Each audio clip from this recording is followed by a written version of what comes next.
Okay, this is a quick video for Justin. Justin and I were talking on Saturday about chamber sealers. And I mentioned to him that I had a couple at the house here and that I've sort of progressed up through until, I found my ultimate chamber sealer. To show you a couple other examples, this is an imported machine, sometimes referred to as a DZ350. And over here you'll find the VacMaster SVP10 along with the thermal circulator. So going back to this machine, you'll notice it has an analog display. So to run this, you'll actually have to determine how long the vacuum pump needs to run to reach the achieved or desired vacuum for a certain product based upon the density. This machine doesn't come with any of the filler plates, so vacuum packaging small products becomes very difficult. And I want to show you the tub design. It's a rounded tub, but you can kind of see the cracks and stuff, and that's sort of hard to get clean for food, because you will get overflows. When you run a vacuum, you'll get some juices inside the machine. So it's also important to look at the seal bar design. This is an old design.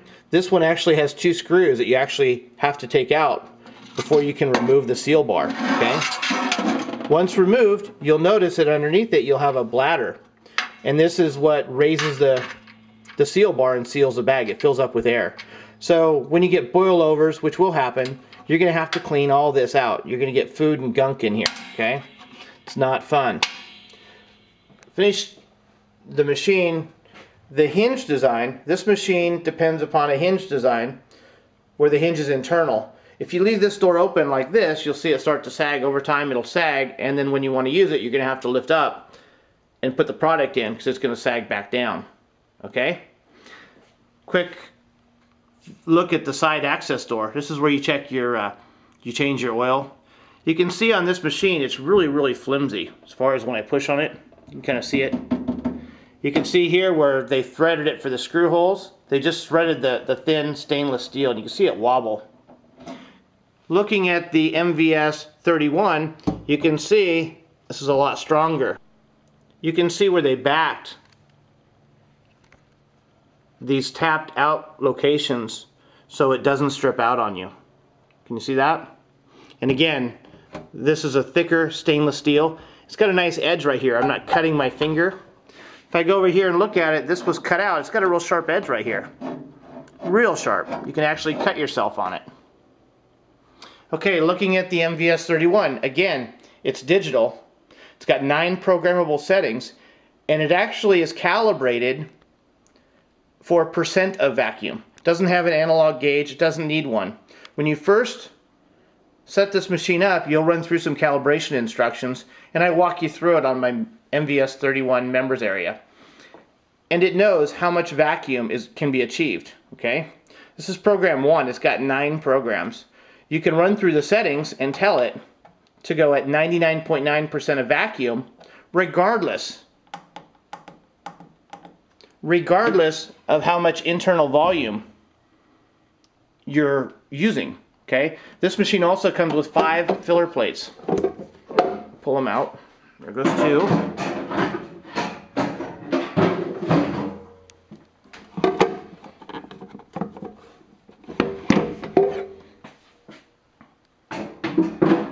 Excuse me, 4 filler plates. Sorry about that.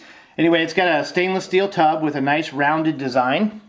And when you look at the seal bar, this has a cut wire, so it's going to help you when you do sous vide. You just simply pull this off, just like that. And now you can get to it. You can see the bladder's not exposed, so it makes it easier to clean if needed or when needed. Okay? The lid design. This is you can see it's welded right here. The lid actually comes back and rests right there. So this spring's never going to wear out on you because it doesn't have a spring. Alright? These are just a couple of features. Another feature I like about the mvs-31 is this foam pad at the top. It's glued to the machine lid. Okay? This other one, it's stuck in a little channel here. See it? So what happens as the seal sticks, you can see it turn all brown. Sometimes when I would run the machine, this would pull down with it and I'd have to stop and put it back up. Okay, so that's just a small, I'm just showing you a small snapshot, but I have seen a lot of different chamber sealers, And the mvs-31 surpasses them all. The other ones aren't even in the same league. And you can see this little dent here. That happened in shipping because it had to be shipped a long ways. Well, I hope this information helps. Another thing to make note of is the certifications on the side. All right, Justin, I'll see you later.